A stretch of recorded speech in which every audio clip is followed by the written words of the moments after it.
Sometimes it All right, hold it right there for a second because I got to explain to you what's going on. And I'm super excited about this particular video because it's really just one part of a whole. A couple weeks ago, my friend Bo came to me and invited me to be part of this sampling masterclass. We're 9 different producers. We all get together, take the same samples, make a track with it, and then open the kimono, expose ourselves to you, and show you what we're doing behind the scenes. So if you're an aspiring producer who wants to learn more about how to manipulate and work with samples, this is like pure gold for you. So be sure after you watch this to go down into the description below, get the links for all the other videos and watch those. I'm also putting a link to a playlist in the comments. And for my part in this whole picture, I'm going to share with you 5 different techniques that I use when I'm manipulating and working with samples. And these are going to be in no particular order. And that's because what I did first was I just took all these samples, sat down, and focused on creating a good track. And then afterwards I went back and looked and was like, oh, hey, look, there's 5 different things that I did. And so that's how I'm going to teach it to you. I'm going to show you how it went down, how I made this track. And as we go along, I'm going to point out to you different sampling techniques that I used and why. Now you're going to see me put this together in Ableton, but I don't want you to be distracted by that. And that's because you could use these techniques in any system that you use, whether that be the Akai Force, MPC, Maschine, Logic, whatever. So this isn't an Ableton tutorial, it's about sampling. So to get started here, I pulled in the samples that I wanted to use. Let's take a listen to those to see what we have to work with. We have these jazz piano chords. And then vocals. Sometimes at night and then these rap vocals. My head is spinning faster. What's that ticking shit? It's spitting like I cracked. This rhythmical guitar part. And then these 2 nylon string parts.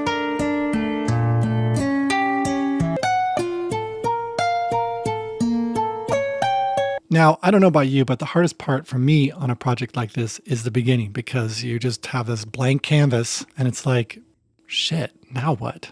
So where I like to start when I don't have any ideas, just start looking for interesting loops. And incidentally, this is one of those 5 sampling techniques that I was talking about before. I grab the longer sample, but then narrow down my loop to like a measure or less. Then I set up another track to record everything that I'm doing. So I make sure that I capture any happy accidents that happen. And then I just move around this section that I'm looping until I hear something that interests me.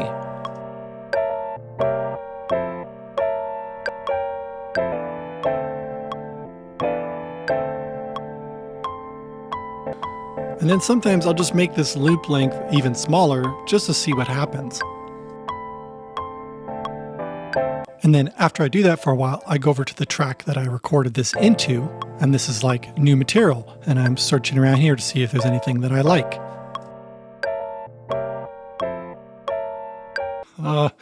So even after all that, I didn't like any of the loops. So it's back to square one, and I'm going to be stuck here unless I just make a decision, put something down, and start working with it. So I'm going to grab this piano part.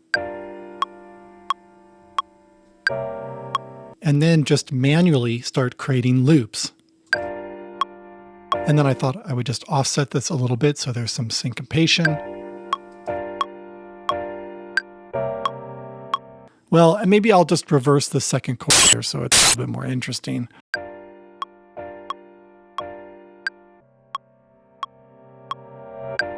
Oh, and that's another one of these 5 techniques, reversing samples. And I think reverse samples are so pleasing to the ear because they're familiar but different, kind of like when you watch a video happening in reverse. Okay, then I just left that there and moved on to another section with the vocals. And instead of using the chords that Bo had for these vocals, I'm going to try to figure out a different chord progression. And on a whim, I decided to throw in this analog bass sound with an arpeggiator, and this is what happened. Sometimes at night I lie awake and wonder if I'm still alive, if I'm not crossing someone's mind. Sometimes Oh my God, yes, that synth bass is perfect. And actually, I want to put this in the beginning section as well.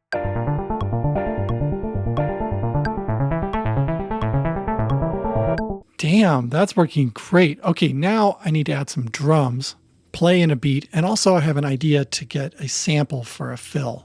Sometimes at night I lie awake and wonder if I'm still alive, crossing someone's mind. Sometimes And then I found this sloppy drum fill.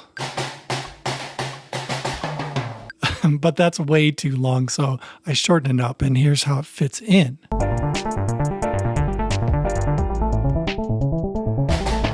Now, this intro section needs some work still, so I thought I would try out a vocal chop. And what I mean by vocal chops is where you take a really long sample and then you divide that into slices, which is something that pretty much any system can do. And yes, this is one of the 5 sampling techniques I said I ended up using in this piece. And the reason I'm using it here is because I actually don't know what I want to do in this section. And I find that sample chops are really great for experimenting because you just put them on all these different pads and just hit them randomly and hope something interesting comes out. So that's what I'm hoping happens here. Now you can do chops on transients or different beat lengths. I'm just going to do half notes because again, I'm just experimenting. Okay, so now Ableton has taken all those chops and put them in a drum rack where each one of these pads is a different chop. somebody can wonder like Well, I probably should have done these as transients because there's a lot of space at the beginning of some of these, so I need to tighten this up by moving the start point for the slice right to the beginning of this transient. if I'm still, And actually, I might want to just change the start point to be somewhere else in the sample. if I'm still, if I'm still, Yeah, maybe something like that. if I'm not crossing, Here's another example, the start point being at the wrong time. I'm not crossing, And maybe I'll even just change the I'm not end of it as well. I'm not crossing, And after messing around with this for a while, here's what I came up with. if I'm still alive, da, da, da, da, if I'm still alive, I'm not crossing, if I'm still alive, one, if I'm still alive. Oh, and since we're talking about samples, you should probably check out this playlist where I review different sample packs. Some of them are my own that I'm giving away for free. And if you're someone who loves checking out different sample packs, consider subscribing because I have a whole bunch more that I'm in the middle of reviewing and those videos are coming soon.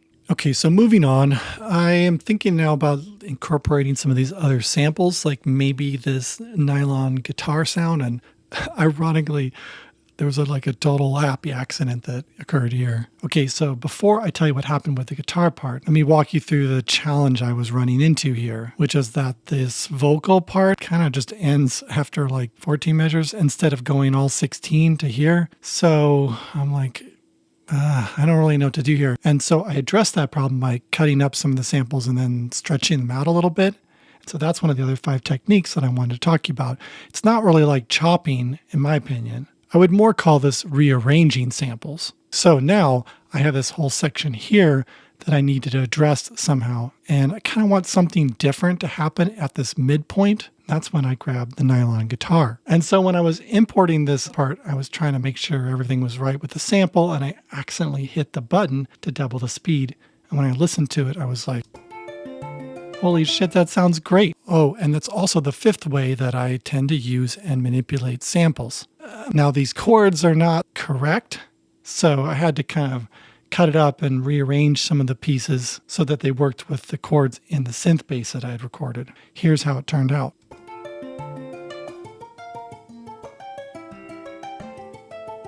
And altogether, it sounds like this. Sometimes it matters. Sometimes it Yeah, so that wasn't what I expected, but it turned out to be a perfect addition. Okay, so this is about the time that I need to really start thinking about the structure and layout of this track. And I kind of feel like the chorus is the vocal chop that I have in the beginning, and then it goes to this other section, which kind of feels like a verse to me. So I could easily just copy and paste the first chorus to come in again after the verse. So now I have a classic ABA form. So now what? I feel like this synth bass, if I keep using it more, it's going to get really monotonous. It might be a little bit weird to come back to the verse without the synth bass. So I kind of need like a C section or just something totally different. And since I haven't really used these rap vocals yet, that seemed like a good place to start. But what I didn't know is that in starting down that path, things were going to get crazy. Now, things started off simple enough. my head is spinning faster. What's that tick? And then I was like, what if I pitch these down? My head is spinning faster, what's that ticking shit is spitting. Okay, that was a good start. Now, how about this other nylon guitar part that I didn't use, the lower one? My head is spinning faster, what's that ticking shit is spitting like I cracked it, then I smack it on the Yeah, well, these aren't really working very well together, timing-wise, so I'm going to dig into these rap vocals and start messing with the warp markers. My head is spinning faster, what's that ticking shit is spitting like I cracked it, then I smack it. Cracked it. I think I want that to stretch out more here. My head is spinning faster, what's that ticking shit is spitting like I cracked it. Yep, that's better. Tighten some of these other ones up as well. And after a bit more of that, here's how it sounds. My head is spinning faster, what's that ticking shit is spitting like I cracked it, then I smack it on the counter again. And you know, actually, I should have included this on my list of ways that I manipulate and work with samples, because it's different than chopping them up or just speeding up or slowing them down. You're playing with the timing correction, using it like silly putty, where you're pushing and pulling to change what part lands on the beat. Okay, moving on, I now have an idea of what to do with the drums. I'm going to take this beat, which are all MIDI notes right now, mix it down to audio so I can slow it down and repitch it.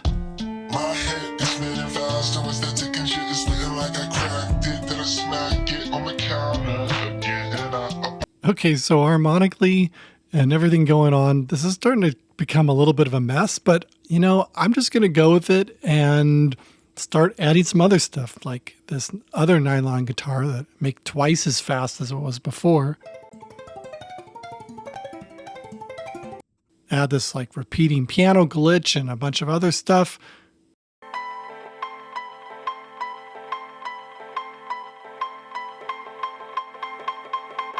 And here's how it all sounds together.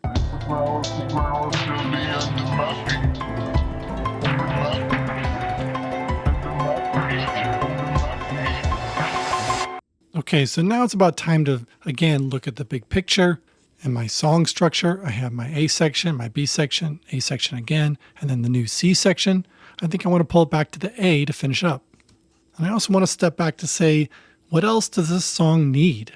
And that's when I go through and add small touches, add automation.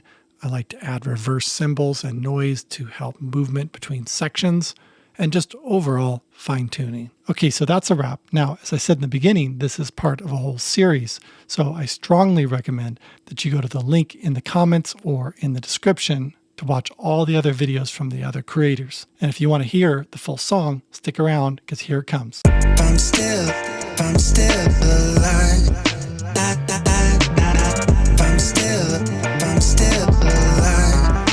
I'm not closest. I'm still alive. I'm still alive.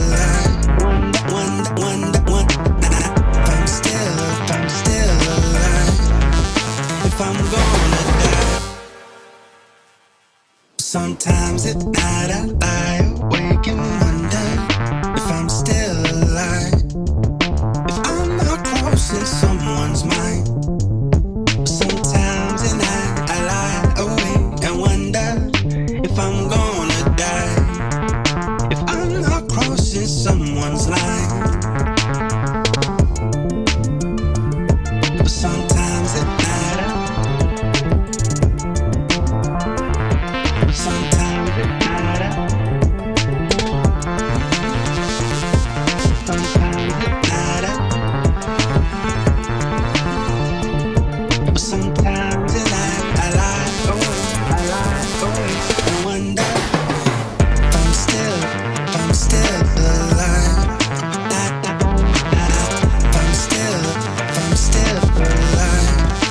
I'm not closest.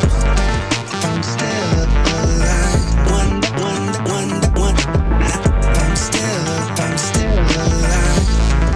If I'm gonna die. My head is spinning fast, and my septic computer's feeling like I cracked it, but I'm smacked it on the counter again. And I apologize, thinking I could fly. No, I talk shit sometimes when I'm fine.